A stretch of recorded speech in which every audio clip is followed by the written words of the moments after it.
How do you buy a car in New Zealand? Is that gonna work with your budget? How do you plan a best itinerary to travel around New Zealand by car? All of that and much more will be answered right now in this ultimate guide to traveling by car in New Zealand.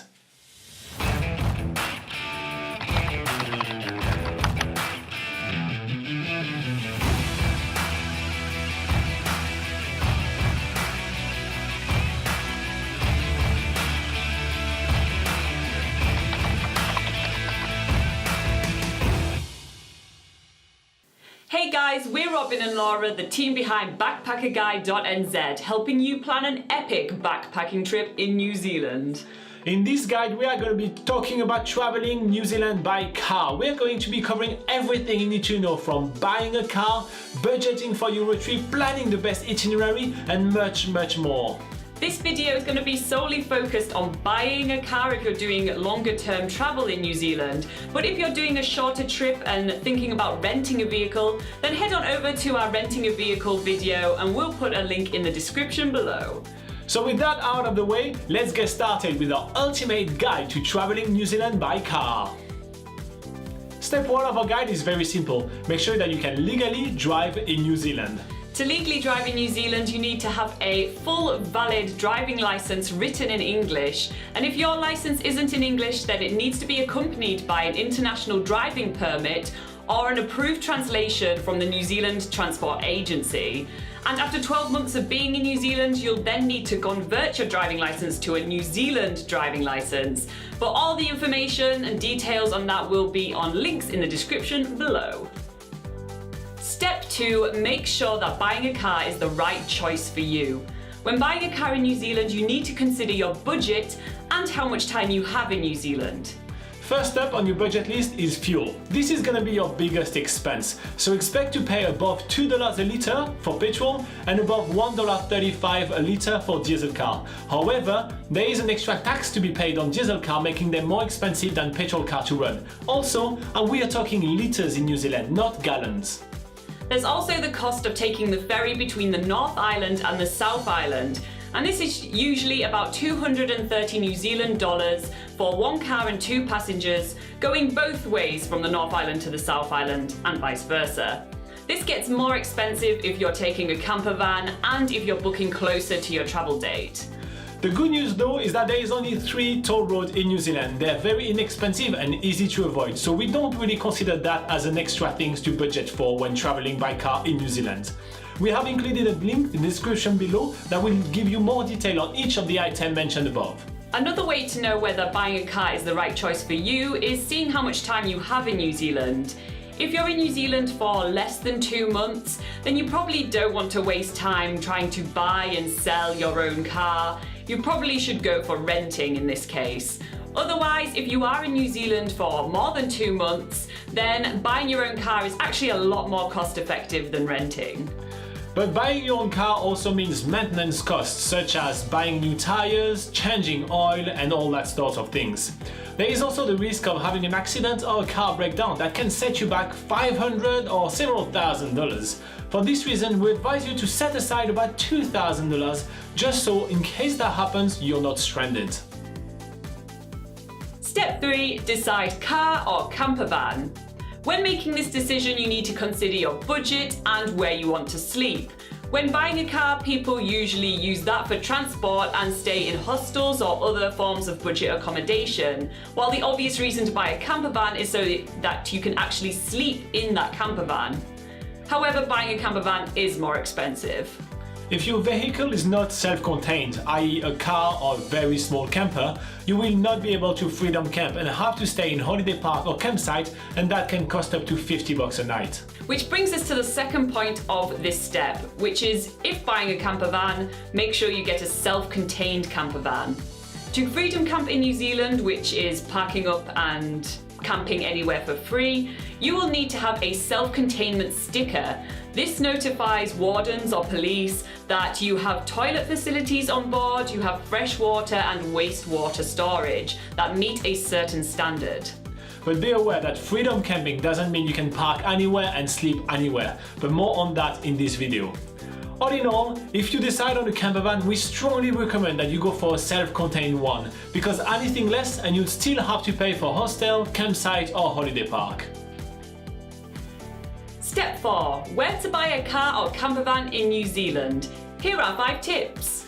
Tip number 1. Look for a car or campervan in Auckland or Christchurch. This is where most backpackers start and finish their trip, and therefore there is much more car for sale. Tip number 2, you want to join Facebook group. There are heaps of dedicated Facebook groups that will allow you to buy and sell cars and campervans with no fees. It's definitely worth joining. We'll link in the description below to a few of them.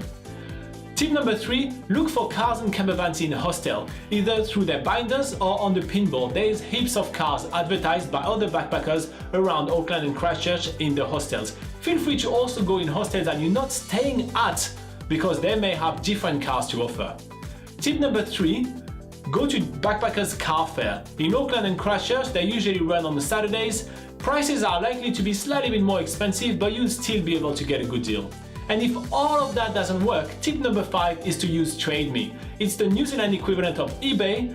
The process is likely to be slightly bit longer and the price slightly bit higher, but you are sure to find a vehicle for you to start traveling in New Zealand. Step 5. Once you have some cars to look at, it's now time to go through the car buying process. Yes, there is quite a lot of old, rusty cars running around New Zealand, so it's really important that you go through a thorough checklist so you don't buy a bad car. And first up is the visual inspection. Have a look around the outside of the vehicle. If there are any dents or if it's been in an accident, this could hide some other issues you might not be aware of. It's also worth looking for any chips in the windscreen and any rust. Also look at the bottom of the car, see if there are any leaks, and also check the tread of your tyres. The legal requirement is 1.5 millimeters, so anything below that and you'll definitely need to get those tyres changed as soon as possible. Then open the hood and check for the fluid levels. Check if there is any sign of rust and any sign of repair. That could be a brand new part or just simply some duct tape. Then get inside the car and check that all the controls work. Lift up the carpet and check for any signs of rust. And if it's a campervan, check every single amenities to make sure that they all work properly. If you really don't know what you're doing, then it's definitely worth having a pre-purchase inspection with a professional mechanic. This costs around 80 to 120 New Zealand dollars to have done. Next on our list is to take the car for a test drive.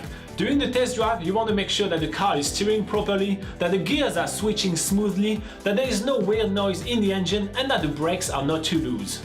We go through a really in-depth checklist on what to look for during a car inspection and a test drive on BackpackerGuide.NZ, so we'll be sure to link those up in the description below. Next, you want to make sure that the car has a warrant of fitness, or WOF. This is mandatory when selling or buying a car in New Zealand. It needs to have a warrant of fitness which is less than 1 month old. It does not mean that the car is roadworthy, so you still have to do a thorough inspection, but it's the law and you need to have one. You'll also need to fill out some papers to actually get ownership of the vehicle. So you'll need to fill out the MR13B form, which you can pick up from a New Zealand post shop or fill up directly online at the NZTA website. We'll link that up in the description as well. And lastly, you want to consider backpackers' car insurance. It's not mandatory in New Zealand to have a car insurance, but for some people it's actually something which gives you a lot of peace of mind. So we have a lot of content relating to backpacker car insurance on BackpackerGuide.NZ. You may want to browse through it and see if it's something that you want to pay for. The next step on our ultimate guide to traveling in New Zealand by car is what to expect from the New Zealand roads. Here's a bunch of tips. Number 1, be aware of the New Zealand road rules. Obviously in New Zealand we drive on the left-hand side of the road, but also there's probably a bunch of rules that you're unaware of or just not used to. For example, there are loads of one-way bridges in New Zealand and you need to know who has priority when crossing the bridge. Also, most of the state highways in New Zealand are just one lane, so you need to be comfortable in letting other people pass you, knowing when it's safe to pass someone else, and using the passing lanes. We have an article on BackpackerGuide.NZ titled The 12 Golden Rules in Driving in New Zealand. We put the link in the description below. Number 2 on our list is allowing a long travel time. Unlike the massive motorway in the US or long autobahn in Germany, the New Zealand roads are narrow and windy, making it for longer travel time than you may be used to. And number 3, don't always rely on your GPS. Sometimes in New Zealand, GPS directions are wrong, but not only that, they sometimes try and take you on the fastest route, not necessarily the safest. So the next thing you know, you could be on a dirt road on the side of a mountain, fearing for your life. True story. Moving on to step 7, here's how to plan an awesome travel itinerary when traveling by car. Tip number 1, make an itinerary based on your bucket list. Watch New Zealand's Biggest Gap Year. It's our video series where we challenge ourselves to do 365 activities in only 365 days and mark down the thing that you want to do the most. Then make some crosses along the map and add some fillers if you have more than 2 hours driving. Tip number 2, if you're in New Zealand for just a short amount of time, don't waste time trying to buy and sell a car. Look at the rental vehicles instead. Tip number 3, only take your car to the 2 main islands, that's North Island and South Island. There is no point taking your car to Stewart Island or Waiheke Island. It just takes too much time and too much money, it's just not worth it. And tip number 4, make sure that you book in advance in the more popular destinations in New Zealand like Milford Sound or Lake Tekapo. These are hugely popular destinations with very limited accommodation, so you will want to book early for those places. Step 8. Once you're on the road in New Zealand, you'll want to know how to maintain your car, where you can stay in your car, and how to save money during your road trip. So tip number 1, how to maintain your car. Well, a lot of backpackers have the mindset of they're leaving New Zealand in a few months' time, so they don't really care about maintaining their car. But you really should if you want to increase the chances of selling the car at the end of your trip and also decrease the chances of your car breaking down during your trip. So we have a whole in-depth article on BackpackerGuide.NZ outlining all the simple steps of maintaining your car, so make sure to have a look in the description below. Tip number 2 is know where to sleep. If you are traveling by car, it's pretty simple, you cannot sleep in your car on public land. If you are traveling with a campervan, which is self-contained, you can do freedom camping. It doesn't mean that you can sleep anywhere, anytime. Every council has different rules which are outlined on their website, so you need to check that out because the fine is $200 and is given very often. You cannot sleep anywhere when freedom camping. Tip number 3 is save money on fuel. You want to collect fuel vouchers from supermarket which help you save between 6 and 12 cents per liter of fuel, and you may also want to find some people to travel with you. Ask around your hostel or on Facebook groups if someone is going to the same place than you are and is willing to pitch in for petrol. And our final tip is stick to the speed limit. In urban areas, the speed limit is usually around 50 kilometers per hour, and in rural areas this is 100 kilometers per hour. But the roads are quite winding in New Zealand, so you'll want to take it easy. And the last step of our ultimate guide to traveling in New Zealand by car is selling your car.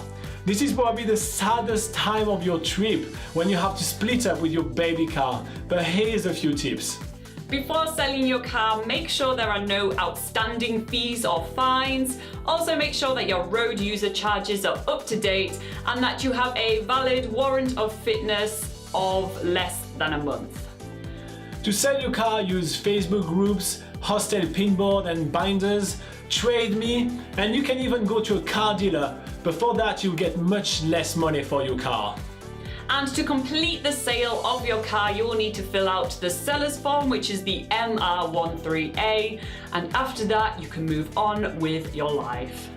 So this wraps up our ultimate guide to traveling in New Zealand by car. We hope it was super helpful, and if you do have any follow-up questions, make sure to put it in the comments below so we can answer them for everybody to see. Consider subscribing to our channels. We're bringing up tips like this all the time, and there is also New Zealand's Biggest Gap Year, where we challenge ourselves to tackle 365 activities in New Zealand in only 365 days. This is absolutely epic, and this will help you make the best bucket list in New Zealand ever. Until next time, thanks for watching.